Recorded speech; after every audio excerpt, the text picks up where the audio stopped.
Good morning and welcome to Sports and Shorts Tailgate Edition on 92.9 KVRE and online at kvre.com and iHeartRadio with Tracy Simpson. I'm Mark Oliver.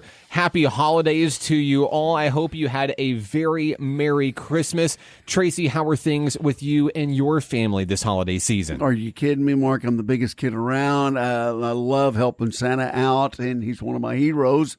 And, you know, when you're wrangling 8 reindeer and sometimes 9, it's a little tough, but we got through it. And sure enough, I'm still trying to look for some leftovers, but with my crew, that's not a lot of luck there, Mark, unfortunately. But I managed to keep a piece of pie this morning, so I'm okay with a little coffee and pie. There you go. Hey, there you go. I mean, hey, my kids told me, well, so we did Christmas at like 5 o'clock in the morning, which I swore that I would never, ever do. I said 6:30 minimum. Kids woke me up at 5 o'clock. You said, you know what, we're just going to do it anyway. Gotta go. Anyway. We had everything. Christmas was over by 5:30 in the morning. Hannah and I went back to sleep until like noon. We're like, you guys are on your own. But the kids said it was their best Christmas ever, which they've continued to say that every single year. So I guess as a dad of young guys, guess we're doing something right. We're doing something right. Hey, we've got a great show for you this week here on Sports and Shorts Tailgate Edition. It's the final show of 2024 with a very bright outlook for 2025 ahead. On this week's show, Tracy and I will break down our top sports stories of the year on the national level, on the local level, and later on in the show, we are also going to reveal our athlete of the year. But first, for our first quarter of the show, Tracy, we are going to begin on a bit of a somber note, as this week we learned of the passing of a legendary Major League Baseball player, Hall of Famer Rickey Henderson, the greatest leadoff hitter and base stealer in Major League Baseball history, whose blazing speed, unusual home run power, and irreplaceable swagger, if I might say, that took him from the sandlots of Oklahoma, California to the Baseball Hall of Fame, left us this week at the age of 65. Hey, Rickey broke boundaries alongside reams of records during a 25-year career spent with 9 different teams. We talk about baseball so much on this show and its historical significance and how difficult it is to be the best in any particular statistical category, but Henderson obliterated the record book with the all-time stolen base record, 1,406. That is 468 more than second place, one of those records that's unlikely to ever be touched. He also has the most records for stolen bases in a season, leading the league in steals, and the list goes on and on. Won a couple of World Series, one with Oakland, one with Toronto, and certainly one of the best ever to play the game of baseball. You know, and you think about it, there's been a lot of guys that took bases home with them. I'm telling you, Mark, but when you just said those stats right there, that's unbelievable. I mean, to think, you're right. There will probably be nobody to catch up with that one at the rate they're going right now. Now, maybe with the bases being larger now or helping out, I don't know. But anyway, no, you talk about so many kids when I was growing up and such that looked up to him and tried to mimic his way, his style of leading off the base and then getting that just a little bit of an edge. And of course, not everybody had his speed. I mean, you think about it, but just looking at his style. My brother-in-law was one of them who did pretty good in playing baseball here in Arkansas. And in his style, he said he had the arm sway, and then just as you knew he was going to go, he tucked and ran and got down like somebody in track. And that was his explosiveness. And, I mean, it's just his style, and nobody will ever be able to replace that. The guy was one of a kind, a phenom. But here's the biggest deal about it, though, Mark. The other stat that you just talked about, getting on base. Okay, to steal a base, you got to get on base. That's right. Yeah, and so those two worked hand in hand for him to be able to have that unbelievable mark that he set. So, yeah, there's a lot of guys that can hit. There's a lot of guys that can steal, but not both of them together. And that combo right there made him a dangerous man, made him a champion. Of course, he finished his final season in 2003 when he walked away from the game. He was in the 3,000 hits club. He also led the game all-time leader in steals, runs scored, and walks. Of course, the walks one was broken by Barry Bonds down the lane. And of course, Bonds and Alex Rodriguez have taken down some of those records, but as we all know, both of those used performance-enhancing drugs. Hey, Rickey Henderson was somebody I looked up to, very influential in my baseball career. Anybody who's ever seen me in person knows I don't have the muscles. I was not a power hitter, but I was a leadoff hitter. I did bat first in the lineup for Mountain Pine, and what I could use, what I could bring to the game was speed and ability to get on base. And I was able to, draw a lot of walks. Sometimes I would take a hit for the team. I was able to bloop the ball out in the shallow outfield, like right behind the dirt, and just hit the ball where people weren't. Me hitting a home run was never going to happen. Ball for placement's me. good though, Mark. Hey, you got to have the ball placement. Yeah. How you win baseball games, you score runs. Does it matter how you score runs? Not necessarily, as long as you do them. For me, I looked at Rickey Henderson a lot on how to get on base, looked at how he did it, tried to mimic that, and it worked for me. And that's someone that really helped kind of define. I'm a White Sox fan, but boy, whenever I really think about it, looking back at the Oakland Athletics of the late 80s and early 90s with your Jose Canseco, Mark McGwire, Rickey Henderson, I have to think there was a lot of influence there for me as well, coming from Oakland. Well, no doubt. And not only for you, but millions of them out there. You're right. What a combination. And it took, for him to get those records, it took a little bit of intestinal fortitude, like you said, very, very mild and meek beginnings growing up and such. Oh, sure. And you see a lot of that emphasis on a lot of champions, the will to get out of where they are. And that speaks volumes for his placement in history. And it's one of those deals that I'm going to tell you what, 2025, losing him, we had several athletes, this last year, several champions that we lost. Talked a lot about him on the show throughout the year. Pete Rose, Dikembe Mutombo, just a couple to Willie Mays, just to name a few out there. And of course, we're probably going to lose some more in 2025, and that's the bitter part of being a sports fan. But their impact and their legacy continues, I believe, to impact people down the way. And first ballot Hall of Famer for Rickey Henderson. It's bittersweet with Oakland set to move to Las Vegas in the years to come, and it is certainly the end of an era for a baseball legend, Rickey Henderson. We got a lot of good stuff coming up, don't we, Mark? Absolutely. We're going to break down our top sports stories of the year on the national stage when we come back on Sports and Shorts Tailgate Edition, 92.9 KVRE. Second quarter coming up. And welcome back to Sports and Shorts Tailgate Edition on 92.9 KVRE. He's Tracy Simpson, and I'm Mark Oliver. Tracy, I don't know about you, but I'm the kind of guy that likes to rank things. I like to make lists. I like to compare things. And when you look back at the year 2024 as a whole, there were so many great sports moments on the national stage from all across all sports that even ranking a top 5 feels extremely difficult, just to be honest with you. But we decided that this week that we would go individually, pick some of our favorite sports stories of the year and share them with you and let you know what we thought our top picks were. Let us know what your top picks were for biggest sports stories of the year. Tracy, I'm going to let you start things off. Well, I think that if we go chronologically from, the first of the year all the way down, it's pretty tough. But anytime you think of some of the biggest stories of this year, I'm going to sort of cut it in half. I think, because it only comes every 4 years, the Olympics, of course. And we think of, of that in the Summer Olympics, which the United States, dominates almost all the time. But this was a tale of two halves. And actually, it went down to the last week before they finally pulled it off. And there was a lot of emphasis on, the other countries. Are they catching up with the United States now in certain terms and stuff? Plus, they added some different sports, if you want to call them sports and stuff like that. But I think what everybody was keyed in on, of course, was Simone Biles. And simply put, is she the GOAT? Well, obviously, yeah. And at her age, she still prevailed to do what was unquestionably some of the best, performances in the world of Olympics and also in, her field. And that was unbelievable what she accomplished after a disappointment in 4 years ago. but then overcome, and not just in the world of sports, but also in the world of people helping people, and the effect of what can happen with inside oneself. And she overcame that, and that helped out a lot of folks, I think, not only in the United States but around the world, to show that hey, she was human.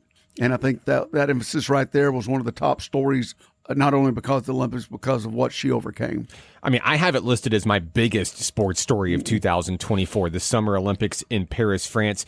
So many accolades. You mentioned the triumphant return of Simone Biles, the greatest ever. And one of the things I kind of had to joke and laugh a little bit about regarding Simone Biles, she's the oldest ever to win gold in each of her sports. And when I think Simone Biles, when I look at Simone Biles, I don't see an old woman. It's still a very young woman in her prime, and still at the top of her game, the best to ever do it. So I have to chuckle a little bit whenever she's, now known as the oldest ever to do what she does. It's incredible to me. But I mean, so many accolades to list from the Olympics, from a literal toe step on the line to give women's basketball for the United States the gold, the legendary performance from Steph Curry in men's action to dominate over France in the final. Track and field had a very dominant run. Swimming had a very dominant run. I think I've said this ad nauseum all year long, but I'm going to say it again anyway. We're in possibly the best era of sports right now, witnessing some of the best athletes to ever take the field, take the court, or take the mat in their respective sports. And one of the things that I wanted to teach myself after watching NBA in the 90s and watching Michael Jordan do his thing. And remember, I'm a Jazz fan, so I was just disappointed throughout most of the 90s with that. But not realizing what was in front of me, the greatest to ever do it, I've tried to train myself as a sports fan, as a sports commentator, to identify and appreciate greatness as it unfolds right in front of you. I think that's exactly what we're seeing right now. And no matter your political views, your religious views, sports is something that can always bring everyone together. And I really think that French Olympics this year in Paris really brought a sense of unity, not only to Americans, but to everyone across the world. Yeah, no doubt about that, because you saw a certain time of, and this is, wars going on and such, and we've seen that likes before, but nothing like it has been where there's so much controversy around the world, and sports was one of the key factors that was bringing things together, and so I think this, with that as a background, knowing what certain folks were and certain people were up against, life or death situations, sports brought them together, Mark. And it was the emphasis. You saw that when there was standing ovations for certain countries when they came out, and whether they, medaled or not. You know what I mean? It was just the thought of them being there and overcoming such, horrors of war and such like that. But it was just one of those top deals. Yeah, we had a lot of great sporting events. This year was really strong, wasn't it? It really was. Another one that stood out on my list, Tracy, happened on the baseball diamond. The World Series was a clash of the Titans that kind of wasn't. And I think that's what made it a little bit sweeter this year. Everybody expected the best two players in the game, Aaron Judge and Shohei Ohtani, to put on a show for the world to see. But what they got was more of a quasi-underdog historic performance from one of the littler guys, I say in air quotes instead, from Freddie Freeman, to capture the series for the Dodgers in 5 games. And, although he was injured, Shohei Ohtani took home his first World Series ring, of course, moving from the Angels not too far over to LA to the Dodgers, and in a season where he was kept off the mound due to a pitching injury and decided instead to just go ahead and shatter records as a DH instead. The first member of the 50 home run, 50 stolen base club, Ohtani continues to prove why many believe, going back to my previous statement, you may be seeing the greatest player to ever do it right now in front of your eyes. And Mark, you remember you and I went back and forth on this. How maybe one of the greatest players who's never been much on the field. I mean, think about that. He's doesn't play a position. No, and look what he's accomplished. You think, you come out and you hit the ball and you run, and yeah, you guys, it has to put a little rust into you. Anybody coming out and knowing that, I mean, being in the lineup, he's always been in the first four, obviously, but knowing what he was up against with the scandal that went on and cameras everywhere, not only in L.A., but around the world. I mean, I think he had more photo ops than any other, pretty sure any other position player, anything in the world as far as sports. And there's been some big names thrown around this year, but with the pressure being on him, he just sort of went through this every day just as, hey, okay, let's do it again. Now, of course, we've seen many international players in the game for decades and decades and decades in the MLB, but when they brought the World Baseball Classic around in 2009, that started to really link all of these countries together with international competition. Of course, we don't need to tell anybody out there that baseball is gigantic in Japan. And this, having Ohtani come over, having your Ichiro Suzuki come over, only strengthens the game. Your Daisuke Matsuzakas, all of these big names from Japan. And of course, I don't have to tell you, the first game, the Dodgers season opener in 2025 will be played in Japan next year. Mm-hmm. But Ohtani was named the Associated Press's Male Athlete of the Year for the third time. Also in back-to-back years, he's now tied with Michael Jordan for for 3 honors apiece in that, and he's one away from being the all-time Male Athlete of the Year. An incredible year for Ohtani, an incredible year for the Dodgers, taking down the Bronx Bombers. I know that in the U.S., football is probably America's true pastime in the present, in the current, but we're looking at potentially one of the best eras of baseball that we've ever seen, and I think that speaks a lot to the history of the game, where Ohtani has come in and continued to break record year after year after year in a game that's over a century old. Oh, no doubt. When you said the 50-50, what a club. I mean, yeah. I mean, it's him. It's a little bit lonely at the top. Lonely at the top, man. You're absolutely right. But it's him and the sport itself. You're right. It has rebounded unbelievably since so many other things that, the pitching, the cheating, the base, everything in the last few years. But I think baseball's, it's like you said, Mark, I think it's stronger than it ever has been, whether it's the 2 best teams that money can buy going at it, or just the underdogs all the time coming from out of it, the Arizonas of the world, or whatever the case is. This year it was Detroit, and so I think that just makes it more exciting. And I don't think it has to take a backseat to any other sports right now. So pretty good. Tracy, what's another big sports moment on the national stage that stood out to you this year? Well, I think being on a local level, and they've been running this thing for over 125 years, the Kentucky Derby, Mark, I'll just throw it in there real quick. It was something special.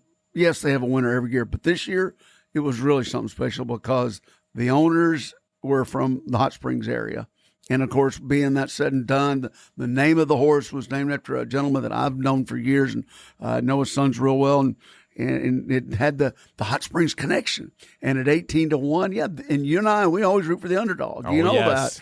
that. And at 18-1, just winning by a nose and a photograph that will be held in the shrine of the not only Kentucky Derby, but sporting shots everywhere around the world.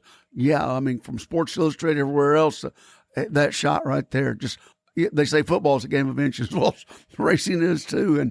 And when you talk Mystic Dan, it was something special. And I think that right there shows that, look, it can happen. Anybody, it can happen. And right here in Hot Springs, man, oh man, you talk about exciting times. That was something pretty special, Mark. I'll be honest with you, especially the folks in the racing industry.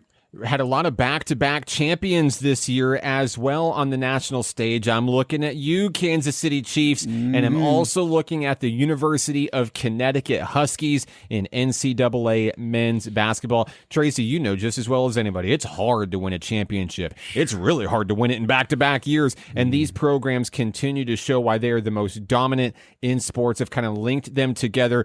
Kansas City had an incredible overtime finish, winning 25-22 in the Super Bowl. And then UConn entered that NCAA tournament with a 31-3 record and took down Purdue to win the national championship 75-60.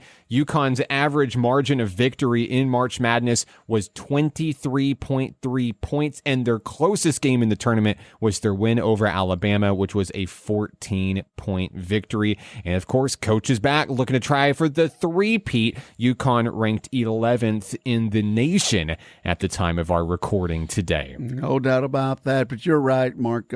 Kansas City in the day and times of football right now, as it is with the trading and everybody and the amount of games that they play now, it's something special. And of course, their players, they've been able to hold a few there tight. And with the money that they're dishing out right now, there's always that trade deadline looming, on the horizon. But for one coach to stay right there with Andy Reid, unbelievable what he's done, not only there, but in the teams he was with previously, but the cohesiveness with this team. Three-peat, possibility, Mark. It's always a possibility for sure whenever you have that level of talent. And of course, winning recruits winners, and you love to go into a school that continues to win out there. So we have so many national sports stories that we thought were our top moments, so many to list in just one segment here, but we would love to hear from you. What were your top sports moments on the national level in 2024? You can text the show at any time, 501-915-1300. Tracy, we're going to take a break, and when we come back, we're going to go to our top sports stories of the year on the local level in the state of Arkansas. That's next when we come back on Sports and Shorts Tailgate Edition, 92.9 KVRE, and online at kvre.com. Third quarter coming up. Welcome back to Sports and Shorts Tailgate Edition on 92.9 KVRE. Our 2024 Year in Sports recap continues. Tracy, you mentioned the Kentucky Derby and its ties to the Arkansas and the Hot Springs area in the previous segment. Let's keep it local in the natural state for the top sports stories in the state of Arkansas this year. Curious what also might have made your list this year back home. Well, on the Arkansas level, following this team for a long, long time, from the Ray Winterfields to now in North Little Rock. But I'm telling you, the Travelers, I was there. I saw it in live person, and it was something special for them to win it all. It was a very special night. And it was a good game, man. It was back and forth. And I mean, they didn't decide it till the 8th inning. But for the Travelers to win it all, that was special, very special, that a lot of folks had been waiting on for a long time. There was a gentleman sitting behind me that was in his 80s. So it was something special for everybody, I believe, and for me too. The first Texas League championship for Arkansas Travelers baseball since 2008. They fell just short in 2023, losing that winner-take-all Game 3 in the final.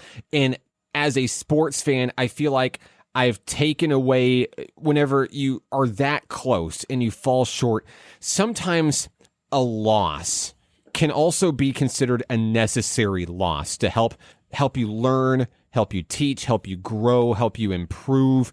And I think that the Travelers took that loss in 2023 and used that to light a fire beneath them in 2024. They entered this thing with a chip on their shoulder. They wanted to deliver to a hungry fan base. Of course, it's in a season where the team is sold to Diamond Baseball Holdings. There is some uncertainty, I think we could say, to be fair, about the future of the Travelers organization going forward. If I'm the Arkansas Travelers, this is the perfect time to go out and win a Texas League championship. I'm going to tell you that right now. And that's exactly what they did in front of a huge crowd. Their backs were against the wall. They lost Game 1 of the series on the road in Midland. They'd have to win 2 in a row in North Little Rock, and that is exactly what they did. They won 9 consecutive series to close out the year, and they picked up their 10th overall Texas League crown in team history. Of course, we've had Lance on the show numerous times this year, and with all the team camps and the Arkansas Travelers Youth Foundation, everything that they do for the community, giving back, it was great to see them finally get their due as well. No, and Mark, you're absolutely right. You remember, I mean, this was way before the thought of even winning the championship. When Lance was on the show, where the possibility of it coming together, and he's like, well, we've had a lot of trades, we've got some new faces, and then all of a sudden, several of their players going up and to the next level, getting called up. And you're like, wow, where does the rotation go from here? You know, blah, blah, you know. So there was a lot of factors that were keyed in to where it was up. You know, they were against the wall, so to speak. And also, like you were saying, with the sale of the team and everything like that, where were they going to be? You didn't see the team. You didn't see them break. It was that simple. Even like you said, when they were one game from being out of it, they had to go back to back. I mean, they had to win several games in a row. And on the road at that. So it was a great year for them. They came together, but able to do it in front of their hometown, in front of the home crowd. I thought that was very special. It was pretty cool. It was very, very big for the city of North Little Rock and all of the fans, dating back to, like you said, Ray Winderfield and all those long-standing Travelers fans. Huge for the state of Arkansas. Huge for the greatest show on turf. Hey, another team that I've been following for a very long time also finished the year as champions this year, and of course everybody knew that this one was coming on my list. National Park College Nighthawk men's basketball achieving the dream season, 31-1, advancing to Danville, Illinois, and bringing home the Division II national championship. I was there. My kids were there. It was a spring break to remember. And this is a Nighthawk team that always believed that they were going to finish with the trophy in the end, despite never winning their region, never even playing in a district championship game ever, never being to the national tournament ever. Jitters, first time jitters. I don't think they were there because this was a team that expected to win. They knew they were going to win, and they went out and they handled each game like a business decision, and they came back happy in the end. And of course, being able to follow all of these guys' journey, many of them are playing at the next level. Pretty much all of them are playing at the next level, doing great things for four-year colleges and universities, all continuing to pursue their dream. But, you know, the Nighthawks were tested, like I talked about in the Travelers portion of this segment. They had that one tough loss. They lost the Region 2 championship, 2-point heartbreaker to South Arkansas College. That kept them from having potentially the dream perfect undefeated season. But I wonder if fate had allowed it, what if they did win that game? Would they have won it all? Maybe that's how the story had to be written to get there in the end. All that I know is that multiple records were shattered along the way, a historic performance, and a group of guys and coaches and staff members that will be forever enshrined in basketball greatness for doing what many thought was unthinkable. You know, and you're probably right, Mark. I think that sort of lit a fire under them. Say, look, we are. This is real. This is what's happening right now, and that we're not indestructible, so to speak. And so I think that brought them back down to reality, sort of grounded them a little bit. And sure enough, they proved to be the better team in the long run by far. I mean, when they went up there, but also congratulating you on the coverage that you did, and a successful year for you too, also with the coverage and also with what you were able to do with the special event that we had with the film and such. Yeah, I made a movie. That's what I'm talking about, man. Like, I'm not busy enough as it is. That was pretty cool, I movie. thought, you know. So, and you know, the awards are yet to be handed out on that one, but they're coming to you. Well, we hope so. And, but anyway, yeah, it was really special. But for those young men and for that coach and for everybody that was a part of it, it was a huge success story.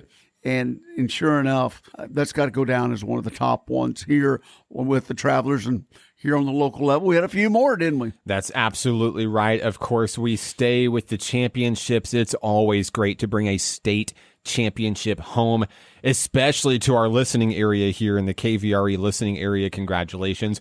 once again, the Fountain Lake boys golf winning the 4A state championship at the DeSoto Golf Course right here in Hot Springs Village. It was the first state title for Fountain Lake on the golf scene since 1992. They outlasted Shiloh Christian to claim the trophy. Trayton Gray, Brody McMillan, Colt Carden, Dylan Detmering, legendary performances to get their team across the finish line. We had Coach Mike Bleese on the show this year, and of course, reliving that infamous everybody jumping into the pond to celebrate the win.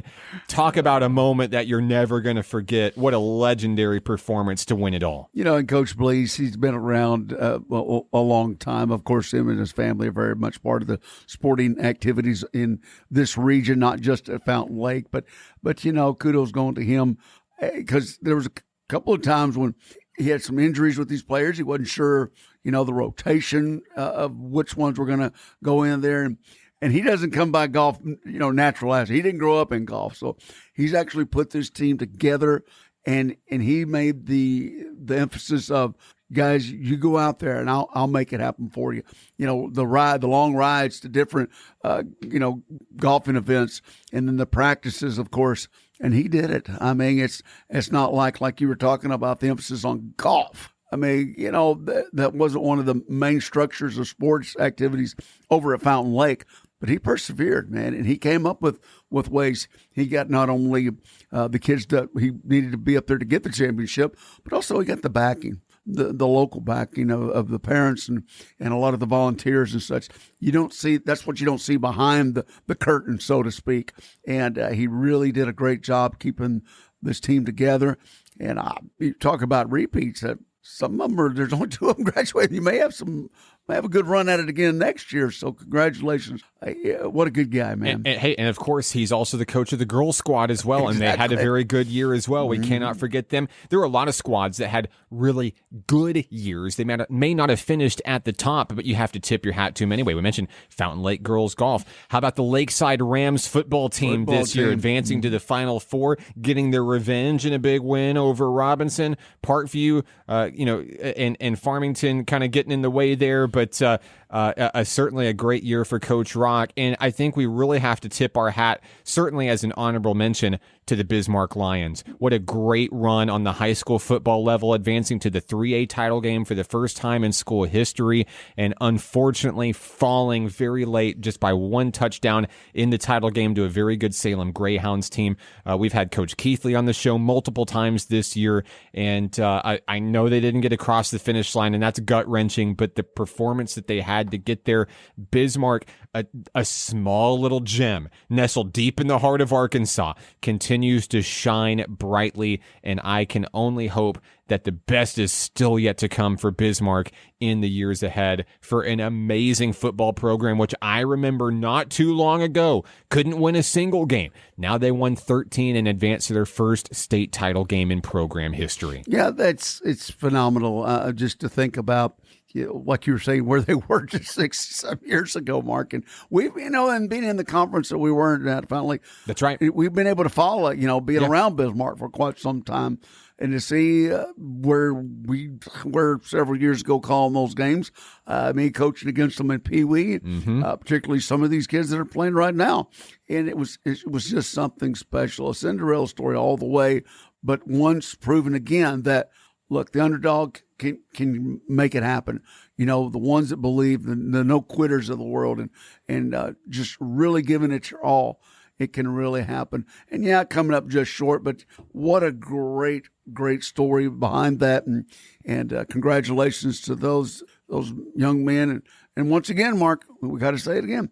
The volunteers, the ones that helped during the practices and everything behind that. There's a whole host of folks that are part of any activity in sports, that not just, the head coaches and such. So congratulations to everybody. A huge fan support down there and around the area. And some of these teams around, the Bryants of the world and stuff like that, they're going to be named every year. The Bismarcks, well, that was once in a lifetime, but hopefully not. Of course, we've probably made our careers shining the spotlight on the little guy, like your Bismarcks out there, like your Mountain Pines. So we've had Pee-wee coaches on the program this year. What we've been able to do, I think, with this platform specifically in the past 9 months has been incredible. Shining the spotlight on Cutter Morning Star and Mountain Pine and all the little guys. Of course, the big guys, too. We featured, I believe, 13 different high school football coaches during the summer, and just being able to shine that spotlight where sometimes the other media outlets just can't reach or aren't looking. I'm so thankful for that opportunity to be able to do that. And I can't wait to be back here a year from now breaking on the top sports stories of 2025. Well, it's been something special, I'll tell you what. And we've maybe left out something here or there, but for the most part, like Mark was talking about Texas at 501-915-1300. Give us some of your insight on what you might have thought. Fourth quarter, right around the corner. When we come back, Tracy and I will both reveal our athlete of the year. We have not talked about this. We might have the same person. We might not have the same person. We'll have our reveal when we come back on Sports and Shorts Tailgate Edition and 92.9 KVRE. Fourth quarter coming up. And we're back, Sports and Shorts Tailgate Edition 92.9 KVRE. Hey, we're also streaming live on KVRE.com and on iHeartRadio. He's Tracy Simpson. I'm Mark Oliver. And for our final segment of this 2024 year in review, Tracy and I will now reveal our athlete of the year selections this year. Tracy, I think it's safe to say that there are at least a handful of individuals that this honor could go to. We challenged each other before this show to come up with our own and not share it until time of recording, which is right now. Tracy, I'm going to give you the honor of going first. Who is your athlete of the year for 2024? Oh, Mark, I had to flip a coin on this one. I'll be honest with you. But my athlete of the year, I'm going to go with Simone Biles. I'll be honest with you. For what she had to overcome mentally and physically, and to do what she did, I know 26 years young, but to do what she did in that fashion, to not only on a singular level, but also on a team level. And when you think of sports, there's just that. I mean, whether it's tennis or a football team or whatever the activity is, and being in front of the media, which can be cruel sometimes, and knowing that she was having some mental struggles, and then coming back and, you and I have talked about this time and time again, coaching football, playing football, in other sports, the biggest part of it is between the ears. It's your process there, thinking about it and what happens to you and the pressure.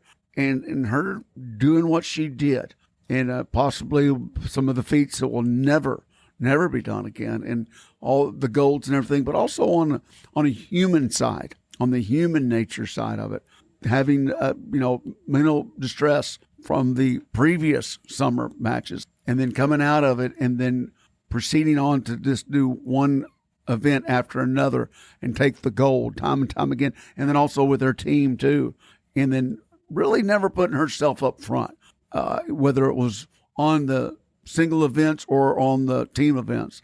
You saw her always giving credit to her team, her coaches, her family, of course, and to the man above. And so with that, I think that Simone Biles this year, I think it was a close one too, though, because I know a couple others that I could have thrown up there, but I just think as an individual, I think she possessed what it took to be number one in my thoughts, Mark. And it was a close one, but I think Simone took it. Hey, I totally have Simone Biles on my list of worthy recipients for this honor this year, because let's face it, you're looking at the greatest to ever do it in a sport that, kind of like baseball, has been around for a very, very long time.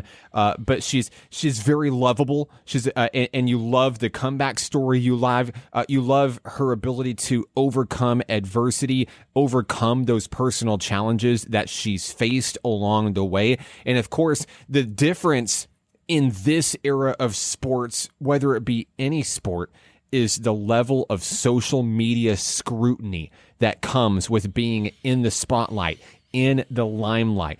I can only imagine how difficult it might be. I try to picture myself, if I was ever in the shoes of one of those athletes, I think maybe it'd be difficult to stay off Twitter while I'm laying in bed at night and reading all the commentary. And boy, I know you've seen it and I've seen it too. Some of these comments on the internet, when you can hide behind a keyboard and a screen, you can be as vicious as you want. You can hide your identity and you can say whatever you want without repercussion. For the most part, it's very, very difficult. And that's very tough to be able to tune out some of that noise and continue competing at a high level. And we're talking about the Olympics. We're talking about the biggest stage in sports, period. Pressure? Oh, yeah, there's a lot of pressure. So to be the best ever in your sport in the world at the Olympic level, that's the biggest level there is. And we joked about it, I think, during the Olympics, whether it's Simone Biles or somebody else winning a gold medal. What's next? What's next? Nothing. There is nothing next. I have achieved the pinnacle of greatness in my sport. Celebrate me, right? Celebrate me. And we're celebrating Simone Biles after a phenomenal year to remember. Now, we mentioned it already in the show a couple times about how she's the oldest to ever do it. She's only 27 years old, and I believe that she's got a long run ahead of her. Now, whether she decides to hang it up, compete in 4 years, whatever, that's on her. She has nothing left to prove to anyone.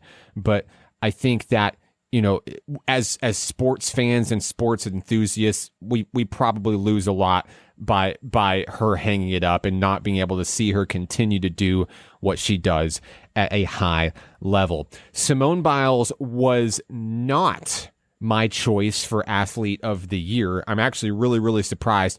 Simone Biles actually finished number 2 on my list. I went a little bit off the wall. And going back to our previous segment on this show about national sports topics, you may have been listening and be like, man, there is one thing that these guys didn't even talk about, just glazed over, just forgot and threw away like it was nothing. No, it was intentional. My athlete of the year is none other than Miss Caitlin Clark, someone who I believe raised the profile of women's basketball to unprecedented levels in both the college ranks and the WNBA this year. Of course, she was named the AP Female Athlete of the Year this week by the Associated Press for her impact on and off the court. She led Iowa to the national championship game. She was the number 1 pick in the WNBA draft, and unsurprisingly went on to win WNBA Rookie of the Year. But stats aside and accomplishments aside, I believe that Caitlin Clark is my top pick for her impact on the game. We're talking about women's basketball, okay? And I think it's safe to say that women's basketball has lived in the shadow of men's basketball probably for its entire existence, but has always been trying to break away, create its own identity, and grow its fan base, because there is a dedicated fan base there. And when it comes to women's sports, whether you agree with me or disagree with me is fine, but I will state that there is a large inequality whenever you compare the two. So for the WNBA and for college basketball, even for Iowa, fans are selling out arenas. Millions of viewers are tuning in on television to follow her journey. Her exploits are far-reaching, casting a light, I think, also on other women's sports outside of basketball. And why I chose Caitlin Clark over Simone Biles is because I think that this is probably going to be a bold statement, but I'm going to say it anyway. Caitlin Clark, in my opinion, has not only saved the WNBA, but I think has revolutionized it, because let's be honest, they've struggled for relevance and popularity for many, many years. This has been their biggest year ever in terms of viewership and attendance by far. All of those were shattered. And of course, while Rome wasn't built in a day, you hear me say that all the time, I believe that what we like to call the Caitlin Clark effect will undoubtedly go a long way in continuing to bring interest and hopefully equality to women's sports in the future. So why did I choose Caitlin over Simone? Because I think Simone is already the greatest to ever do it. Regardless if she even competed in this year's Olympics, I think she would have had that top honor. But we're seeing, here we go with recurring themes again, unfolding right in front of our eyes. Is Caitlin Clark the greatest women's basketball player of all time?